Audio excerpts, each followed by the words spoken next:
bem-vindos a mais um Literacura, da série Espiritualidade no Literacura. No último vídeo nós refletimos sobre a psicodinâmica do pecado, entendendo o pecado não apenas do ponto de vista moral, mas acima de tudo do ponto de vista existencial. Trata-se de uma alienação, de uma subtração existencial da condição humana, em que o homem vai se tornando cada vez mais preso aos seus apetites desordenados, aos seus apegos, às suas paixões irracíveis, que o homem, fora da sua ordem, com a perda de sua integridade psíquica e espiritual, ele se encontra numa condição de separação, um sentimento de estar separado, que não participa mais da ordem universal. Daí nascem todas as carências, todos os desamparos e principalmente a cegueira espiritual, a alienação espiritual do homem, que já não é mais capaz de enxergar Deus em sua obra. Já vimos que inteligência e vontade andam juntas, portanto, quando a minha vontade está muito desordenada, desorientada, em apetites insaciáveis, impulsos nocivos, vou me alienar com isso da capacidade de me integrar numa visão do único. Agora, o fato do homem não enxergar mais o sentido primordial da vida não significa que ele não tenha necessidade disso. Ele tem a necessidade de voltar a ver. E aí ele vai criar para isso sistemas mitológicos e religiosos. No primeiro capítulo do meu livro História da Espiritualidade Ocidental, que eu publiquei em 2014, o primeiro capítulo se chama Manifestações do Sagrado. Ali eu faço uma distinção fundamental entre o que eu chamo religiosidade projetada e sacralidade experimentada. Religiosidade projetada é um movimento antropológico do homem em direção ao mistério. Ele cria sistemas religiosos para tentar entender a sua própria existência e o mistério da existência em que ele se encontra. Porque no fundo, ele é um ser que carece dessa religação. Mas esses sistemas, eles não são capazes de refletir perfeitamente a realidade das coisas. Porque o homem perdeu esse senso de realidade. É muito interessante que a gente vai encontrar esses sistemas religiosos no paganismo, no politeísmo pagão, na criação do panteão dos deuses, sejam nas culturas asiáticas ou nas culturas mediterrâneas, como a cultura greco-romana, em que os deuses, apesar de serem imortais, mais fortes e poderosos que o homem, eles possuem as mesmas características, os mesmos vícios, as mesmas incongruências, as mesmas ambiguidades, as mesmas contradições. O homem começa, em seu próprio movimento religioso natural de criatura, a produzir imagens de si mesmo em sua evocação religiosa, o espelho dessa desordem psicológica e espiritual que ele se encontra.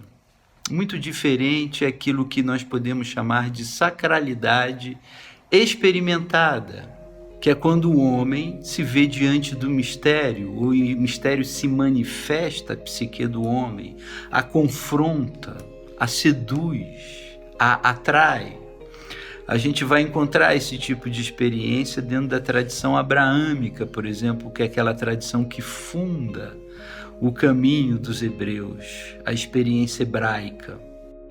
Rudolf Otto foi um importante teólogo, um importante cientista da religião, filósofo da religião, que escreveu obras magníficas como o Sagrado. Nessa obra ele vai utilizar uma expressão muito interessante, que é o mysterium tremendum et fascinans, ou seja, o mistério ele é tremendo, ele é fascinante. E o mistério é o ser incondicionado, é o ser divino. Ou seja, Deus está fora das condições, ele é incondicionado, ele condiciona tudo, mas ele está além de tudo. Nós não podemos compreendê-lo, mas nós podemos apreendê-lo. Portanto, há uma experiência fundamental na existência do homem, uma experiência de despertar, que é quando o sagrado se manifesta. E diante dele Abraão diz: eis que eu me atrevo a me achegar a ti, eu que sou pó e cinza. Portanto, vemos aí evocado um sentimento de criatura, de uma criatura que se sente anulada, reconhece a sua dimensão profana. Isaías, séculos depois de Abraão, mas ainda na mesma tradição, ele é tomado por um senso de sagrado. E ele diz: eis que sou um homem de impuros lábios, pertenço a um povo de impuros lábios, e vi o Santo, o Senhor dos Exércitos. Isaías se sente igualmente aniquilado na sua dimensão criatural diante do absoluto incondicionado. Portanto, há um aspecto distanciador nessa experiência do sagrado, em que o homem reconhece que ele é pó e cinza diante daquele que é eterno e único. Mas, ao mesmo tempo, há uma experiência de fascínio, e há o aspecto fascinans, que produz a alegria, o júbilo, a exaltação, o êxtase, um elevo beatífico, em que o homem completamente seduzido diante da beleza, que é fonte de todas as belezas, sente uma felicidade que transcende a própria linguagem onde ele vive e se move. Portanto, a sacralidade experimentada é aquela que ilumina, que desperta o ser do homem para um sentido de religamento, de verdadeira religião. Portanto, é uma manifestação de Deus a psique do homem. E esse tipo de experiência tem sido narrado em todas as culturas, tradições ao longo dos séculos e reconhecido principalmente hoje pela psicologia profunda, por determinados setores da psicologia moderna, contemporânea. Mas para se abrir essa experiência, o homem vai precisar fazer sacrifícios, libertar-se dos seus apetites e apegos. Ele precisa colocar-se em combate, se purificar, se purgar das suas paixões, de suas prisões emocionais, se tornar um homem autenticamente livre, porque apenas ao homem autenticamente livre é a quem Deus fala, como reconhece o psiquiatra Karl Jaspers. Eu queria citar aqui duas passagens interessantes dessa experiência. Primeira, da captação da unidade divina em todas as coisas, e depois da surdez humana e da cegueira humana para essa captação. Primeiro, eu quero citar aqui Plotino, importante autor neoplatônico que viveu no século III. Diz assim Plotino, quando o homem está diante da sua captação, apreensão do divino em todas as coisas, o homem vê todas as coisas, não no processo de se tornar, mas no ser, e se vêem no outro. Cada ser contém em si todo o mundo inteligível. Portanto, cada ser é um pequeno holograma que carrega o mistério do todo. Tudo está em toda parte. Há uma união intrínseca, familiar, profunda, amorosa com todas as coisas. Assim é o tecido da linguagem da natureza, é aquilo que Deus quer comunicar para suas criaturas inteligentes. Cada é tudo e tudo é cada. O homem, como é agora, parou de ser o tudo, mas quando ele deixa de ser um indivíduo, ele se levanta novamente e penetra em todo o mundo. Portanto, quando o homem se desparticulariza, sai do seu ensimesmamento existencial, quando ele se abre para o sagrado, quando ele abre as janelas da sua alma e deixa a luz entrar, ele volta para essa linguagem aos poucos, não de uma só vez. É uma peregrinação, é um caminho de volta ao lar, de volta à casa do Pai, aquele estado de segurança onde não há mais desamparo, nem vazio existencial, mas um senso de felicidade superior. Ele passa a se tornar sensível ao amor do Pai e se torna um filho obediente e luta para permanecer na obediência, porque ele entende que aquela felicidade, ela vale a pena todo tipo de sacrifício. Portanto, não há espiritualidade sem sacrifício. E etimologicamente a palavra sacrifício significa tornar sagrado. Para se subir ao alto, ao cume de uma montanha, e ali alcançar a visão elevada, uma consciência de escala mais ampla, a gente precisa suar. A gente precisa se esforçar. E essa subida na montanha é a subida do desprendimento das nossas paixões, dos nossos apegos. É encararmos a nós mesmos e superarmos a nossa carência, a nossa necessidade narcisista de sermos vistos e queridos por todos. É um desprendimento das criaturas, não para deixar de amá-las, mas para se libertar da carência em relação a elas, para que nessa subida ao alto da montanha, nesse esforço constante que é a espiritualidade, o homem vá aprendendo a sacralizar o seu olhar, a enxergar as coisas com profundidade e a encontrar o próprio sentido de sua realização existencial.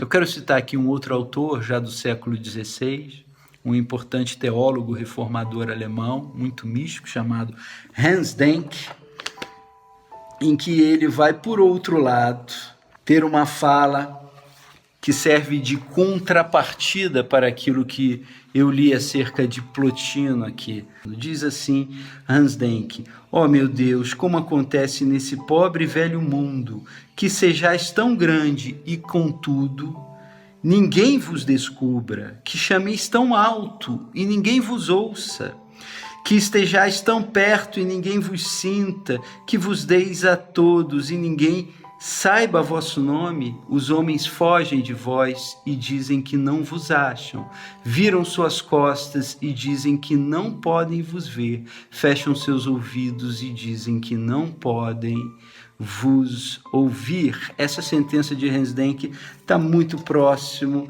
daquela linda passagem da melodia da música de Renato Russo, Índios, porque o teu nome está em tudo e mesmo assim ninguém lhe diz ao menos obrigado.